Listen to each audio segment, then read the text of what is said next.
नमस्कार, good morning, सुप्रभात, आदाब दोस्तों। ये है आपका अपना प्रिय डॉक्टर आदि कश्यप मुंबई से मानुस। आज एक बहुत ही अच्छी कहानी है जो हमारे दोस्त हैं मिस्टर सुभाष महाजन, उन्होंने भेजी है।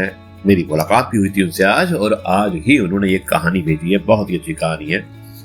मुझे उम्मीद है कि आपको ये कहानी अवश्य पसंद आएगी। शुरुआत करता हूं इस कहानी की कुछ इस प्रकार, जिसका शीर्षक है उत्तम। उत्तम यानी कि सबसे श्रेष्ठ। ज्यादा समय नहीं लूंगा, शुरुआत करता हूं इस कहानी की कुछ इस प्रकार।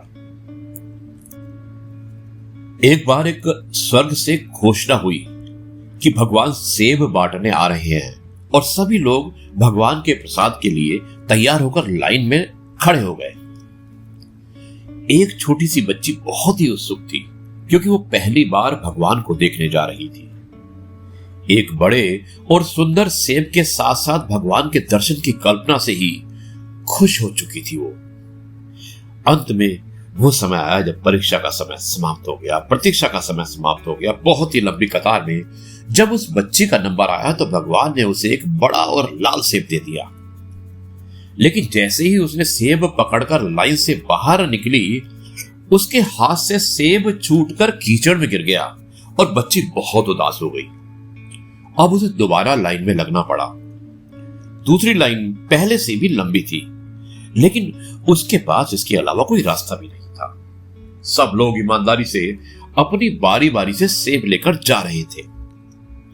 आधी कतार को सेब मिलने के बाद सेब खत्म होने लगे।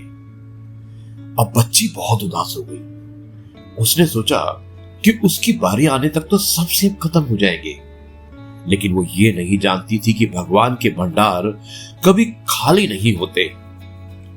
जब तक उसकी बारी आई और भी नए सेब आ चुके थे। अब भगवान तो अंतर्यामी ठहरे, बच्ची के मन की बात जान गए।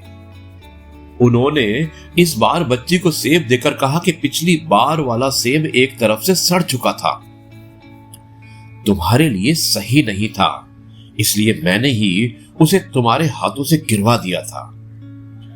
दूसरी तरफ लंबी कतार में तुम्हें इसलिए लगाया क्योंकि नए सेब अभी पेड़ों पर थे, उनके आने में समय बाकी था, इसलिए तुम्हें अधिक प्रतीक्षा करनी पड़ी। ये सेब अधिक लाल, सुंदर और तुम्हारे लिए उपयुक्त है। भगवान की बात सुनकर बच्ची संतुष्ट होकर घर चली गई। दोस्तों, इसी प्रकार यदि आपके किसी काम में भी देरी हो रही है, विलंब हो रहा है, तो उसे भगवान की इच्छा मानकर स्वीकार कर लो। जिस प्रकार हम अपने बच्चों को उत्तम से उत्तम देने का प्रयास करते हैं, उसी प्रकार भगवान भी अपने बच्चों को वही देंगे जो उनके लिए उत्तम होगा। ईमानदारी से अपनी बारी की प्रतीक्षा कीजिए और उस परम पिता की कृपा के लिए हर पल, हर क्षण उसका गुणगान कीजिए। ये थी कहानी उत्तम। दोस्तों, मुझे उम्मीद है कि ये कहानी आपको अवश्य पसंद आई होगी। सुभाष महाजन जी, एक बार फिर से धन्यवाद इतनी अच्छी कहानी भेजने के लिए, जो बहुत ही शिक्षाप्रद कहानी थी, जिसमें कि पेशेंस की बात की है और कहा है कि कुछ अच्छा तुम्हारे लिए इंतजार कर रहा है, लेकिन आपको इंतजार करना पड़ेगा। दोस्तों, अब मैं इस कार्यक्रम को यहीं पर समाप्त करता हूँ। कल आपसे एक बार फिर मुलाकात होगी, कुछ नई बातों के साथ, कुछ नए किस्सों के साथ, कुछ नई कहानियों के साथ। तब तक के लिए आपका अपना प्रिय डॉक्टर आदि कश्यप मुंबई से मानुस आपसे कहता है, जय गुरु जी, शुक्राना गुरु जी।